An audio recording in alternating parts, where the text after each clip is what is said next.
E aqui no estúdio a gente recebe ao vivo o Rafael Recivide, que é planejador de finanças. Boa noite, seja bem-vindo, Rafael. Boa noite, Patrícia. Obrigado pela oportunidade. Vimos na reportagem, então, tem muitos brasileiros que pretendem poupar mais nesse ano de 2021, entendendo que o cenário ainda é complicado, né? Nós vivemos de um ano muito difícil de 2020 por conta da pandemia e vários desses impactos vão afetar a vida financeira também neste ano. Com certeza, né?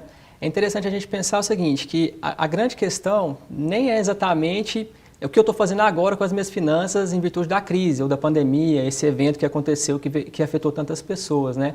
É interessante eu pensar assim, o que eu faço todos os dias com as minhas finanças?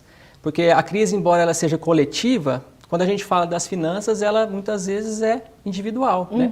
Porque aquela pessoa que sempre se preparou, que tem esse hábito de eu gasto sempre um tanto, mas eu tenho uma parte que eu poupo, a crise foi menor para essa pessoa, né? Do que para aquela pessoa que nunca se organizou, nunca se preparou para esses momentos mais difíceis.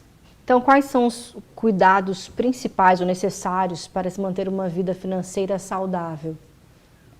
Existem alguns aspectos que a gente tem que considerar, né? É importante o seguinte, quando a gente tem clareza da nossa situação atual, então muitas pessoas falam assim, não sabem quanto ganham, por exemplo, ou não sabem quanto gastam, para onde vai o dinheiro. Esse é o primeiro ponto, porque quando eu sei o que eu estou vivendo de fato, não é mais ou menos assim.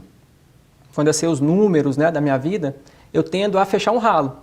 É interessantíssimo isso, a maioria das pessoas que nunca olharam para as finanças, quando olham, é como se fechasse um ralo mesmo, percebe que nós tem dinheiro indo, por aqui, e não necessariamente isso é importante na minha vida, né? Eu poderia simplesmente pegar esse recurso, colocar em outro lugar, ter mais qualidade de vida mesmo que eu não faça R$1 a mais.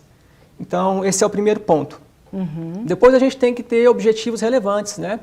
Muitas pessoas, né, como a reportagem trouxe muito bem, elas conseguem guardar algum dinheiro, mas o grande desafio é estar na constância, né?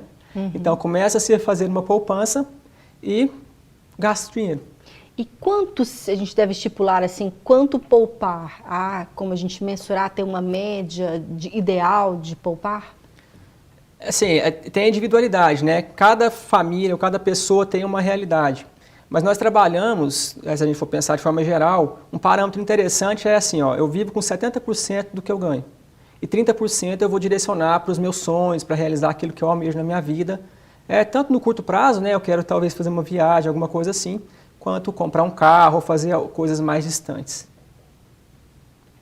Excelente. E sobre a questão das pessoas endividadas, né? De que forma elas devem agir para começar o ano tentando, né, liquidar um pouco das dívidas para aí no futuro começar a poupar? Isso, aí a gente entra numa questão que é a seguinte, se o endividamento for muito alto, se ele estiver muito acima de 30% da renda, é importante que nós tenhamos o quê? A gente tem que fazer tudo baseado no orçamento, né? Então, quanto é que eu posso usar para pagar dívidas? Não tem como, na maioria dos casos não é possível. Não é possível deixar de viver porque eu assumi compromissos além da medida. Então, a ideia é, a gente faz um planejamento financeiro, de modo que a gente coloca, da mesma forma que eu tenho dinheiro para me alimentar, por exemplo, para me vestir, eu tenho dinheiro para pagar as dívidas e para outras coisas também.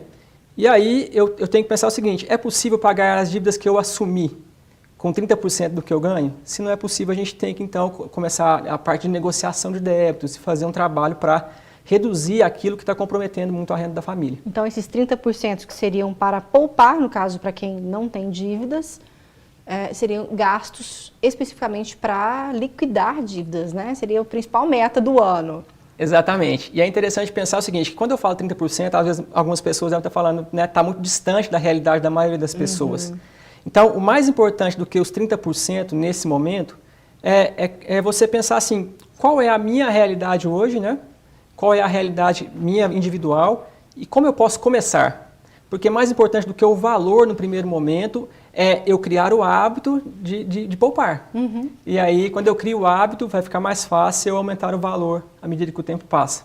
Rafael, então o famoso cartão de crédito que foi citado, até que ponto ele pode ajudar as pessoas a trabalhar, né, as finanças, ou ele pode ser talvez um perigo? Isso, o cartão de crédito, na verdade, ele pode ser até um aliado. Mas é interessante pensar que o cartão de crédito não é para aquela pessoa assim, eu não tenho dinheiro, então eu vou usar o cartão de crédito para comprar algo que eu não posso, né? O cartão de crédito é para aquela pessoa que tem algum dinheiro, sim, eu posso usar o cartão, né, dentro da minha medida, para que ele se torne um aliado, para que ele não seja realmente um problema. Então, assim, não é exatamente um vilão o cartão, ele é uma ferramenta, né? Depende do uso que se faz dele. Agora, tem uma questão interessante que eu gosto de sempre trazer nessas conversas assim, que existe uma coisa que a gente estuda na psicologia do dinheiro, que é a dor do pagamento, né? Tudo que a gente paga é como se a gente sentisse uma dor. E o cartão de crédito, essas ferramentas modernas, elas vêm para diminuir essa dor. Então, existem estudos que mostram que a chance de consumir muito mais quando você usa coisas digitais para fazer pagamentos é muito maior, né? A chance de você gastar mais do que se você usar o dinheiro, porque você vê o dinheiro saindo do bolso. Na hora, né? Exatamente. E no cartão de crédito você vai ver só depois, aqui alguns dias. Interessante. Agora, tratando também sobre a questão da educação financeira para crianças e jovens, de que forma que os pais podem já trabalhar isso dentro de casa? Esse é um assunto que eu falo assim, vamos ajudar o mundo a ser melhor, né? É cuidar das crianças que vêm por aí. Então, eu penso que, eu gosto de falar sempre assim, que a vida financeira que nós temos hoje, ela não foi criada ontem, né?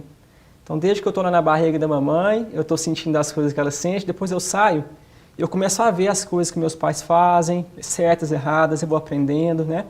Então, principalmente assim, existem muitas técnicas para serem ensinadas às crianças e aos jovens, mas principalmente o exemplo, né? Então, como que meu filho vai fazer um planejamento financeiro se ele nunca me viu fazer isso?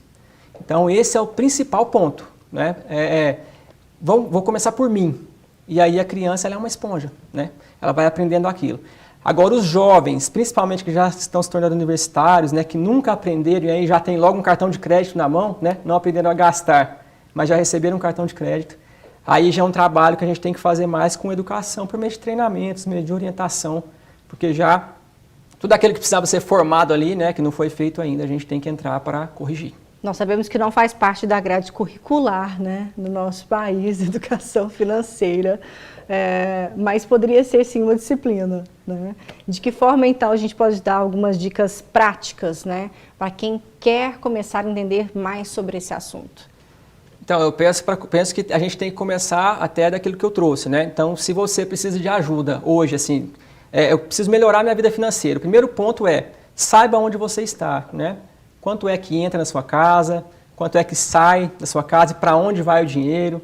Você vai começar a ver ali que tem dinheiro saindo para coisas que não fazem sentido. Hoje tem muitos aplicativos que podem ajudar, né? Com certeza, vários aplicativos, né, que ajudam na automação um pouco desse processo, que facilitam essa vida. Agora, é importante, Patrícia, a gente conectar essa gestão financeira com a vida também, né? A reportagem trouxe isso muito bem. Como eu posso conectar essa gestão financeira com algo que faça sentido para mim? Porque muitas vezes o dinheiro pelo dinheiro não tem sentido. E aí a pessoa começa a fazer uma planilha maravilhosa e abandona, porque não vê sentido naquilo.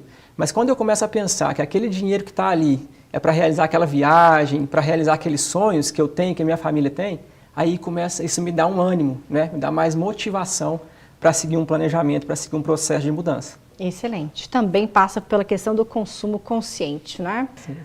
Rafael, sobre o que a gente estava falando sobre o planejamento nesse ano de 2021, entendendo que ainda não é um ano pós-pandemia, porque nós vamos ter um longo período de vacinação, então a projeção é que a gente ainda vai ter muita expectativa, sim, para melhora no comércio, mas ainda com muita cautela. Então, gostaria que você explicasse de que forma a gente deve trabalhar, sim, as finanças, entendendo a conjuntura econômica desse ano de 2021. Legal.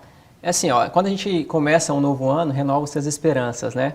Mas realmente, assim, a gente enxerga que esse ano ainda a gente vai viver muitos desafios, porque a questão da mudança ela é gradual, né? Essa questão da diminuição, do contágio, toda essa coisa que ocorreu, que está trazendo muitas consequências para a economia, para o bolso das pessoas.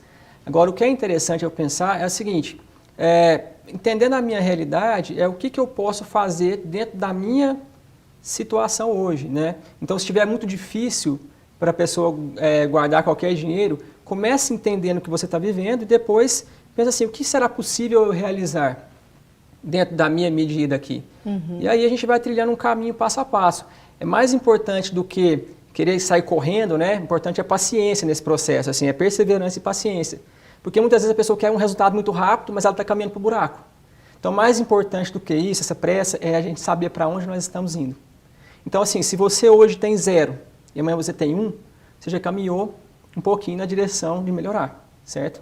Então, é basicamente isso, entender o que eu estou vivendo, ter objetivos claros, né? Se você nunca guardou dinheiro, quanto é que vai ter na sua conta no final do ano? Começa a pensar em números também, né? Objetivos específicos nos ajudam a trabalhar na direção deles, porque a gente consegue mensurar, né? Se eu preciso ter R$1.000 no final do ano e eu tenho R$100 até agora, faltam 900, entende? Então essa definição de objetivos claros também, cada um na sua medida, né? Para uns vai ser R$100.000, para outros vai ser R$1.000. Essa definição de objetivos claros também nos ajuda a manter o foco e a pensar em como nós vamos atingir esses resultados, né? E sempre ter essa clareza assim, de para onde eu estou caminhando, né? Eu sei o que está acontecendo com a minha vida, se eu não sei, é hora de parar e entender isso. Entender como? Fazendo aquilo que muita gente tem medo, né? Que é tirar um extrato do banco, olhar para o extrato e realmente encarar a verdade. Porque mesmo que a situação esteja muito difícil, quando eu enxergo ela, eu ganho um poder de transformar. E aí eu posso melhorar isso. Excelente. Então, quando a gente diz poupar, né, lá no início do programa você falou que é um hábito, né? Então, é um bom hábito para a gente começar. Para quem não tem esse hábito, que seja um hábito novo nesse ano de 2021, não é mesmo? Exatamente. E começando pelo seu valor, né? Como eu falei, se a 30% é um top, assim, o ideal, mas comece pelo seu valor. Se você nunca guardou um dinheiro, se você vai pegue R$50 e esse mês eu vou guardar. Quando você vai criando esse hábito, né? O hábito se cria ao longo do tempo, praticando, né? Para a gente até que fique natural. E aí você começa a guardar, e quando você começa a guardar, você já é um poupador. Se eu não tenho dinheiro na poupança, eu coloco um dinheiro lá, eu já me tornei um poupador. De alguma forma, porque eu tenho dinheiro na poupança, certo?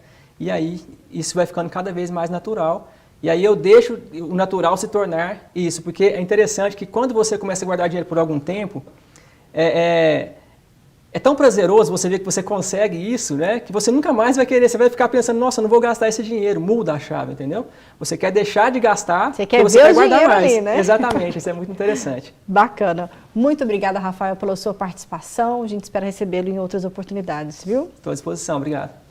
O Jornal da UFO fica por aqui. Muitíssimo obrigada pela audiência nessa primeira segunda-feira do ano.